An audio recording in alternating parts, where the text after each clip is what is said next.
फसव्या, तोतया, बोगस, लुटारू वधूवर सूचक टोळीच्या कायमचा बंदोबस्तासाठी मनसे आता आंदोलन करणार असून मंगळवारी 26 डिसेंबर रोजी जिल्हाधिकारी व पोलीस अधीक्षकांना निवेदन देण्यात येणार आहे.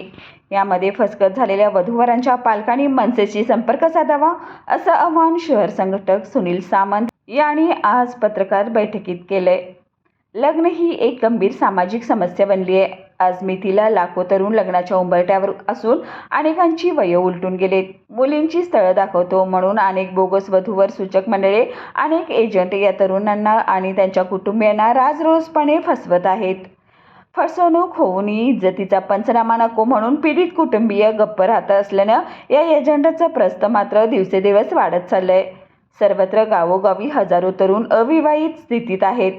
पूर्वी मुलीला हुंडा द्यावा लागत होता, पण आता परिस्थिती बदलली आहे. फक्त मुलगी द्या, आम्ही सर्व करून घेतो असं म्हणून ही लग्नासाठी मुली मिळण्याशा झाल्या आहेत. त्यातच मुली आणि त्यांचे पालक यांच्या अपेक्षा वाढल्याचंही दिसून येत आहे. याच भावनिक मानसिकतेचा गैरफायदा घेत ही तोतया, बोगस, लुटारू वधूवर सूचक टोळी सोकावली आहे. अशा फसव्या, लुटारू टोळीच्या मुसक्या आवळल्या जाव्यात व अशा प्रकारांना कायमचा बंदोबस्त करण्यासाठी मनसेने एल्गार पुकारला आहे. मुलांच्या तुलनेत मुलींची संख्या कमी असल्याने मुलांना नवरी मुलगी मिळणं कठीण झालं आहे. त्यात मुलांच्या तुलनेत मुलींचं उच्च शिक्षित असण्याचं प्रमाण वाढलं असल्यानं त्यांना अपेक्षित स्थळं उपलब्ध होत नसल्याने गरजू विवाह इच्छुक मुलांच्या पालकांना हेरून मुलींचे डमी फोटोज आणि बायोडेटा तयार करून पैसे उकळण्याचा फंडा वापरला जात आहे.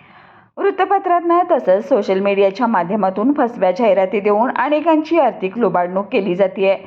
यामुळे प्रामाणिकपणे वधूवर संस्था चालवणाऱ्या विनाकारण बदनाम होत आहेत. याच पार्श्वभूमीवर या विषयाला वाचा फोडण्यासाठी महाराष्ट्रातील सर्व जिल्हाधिकाऱ्यांना आणि पोलीस अधीक्षकांना पत्रव्यवहार करून अशा प्रकारच्या वधूवर सूचक मंडळावर बंदी घालावी, दोषीवर कठोर कारवाई करावी अशी मागणी करण्यात येणार आहे. मंगळवारी कोल्हापूर जिल्हाधिकारी आणि पोलीस अधीक्षक यांना निवेदन देण्यात येणार आहे.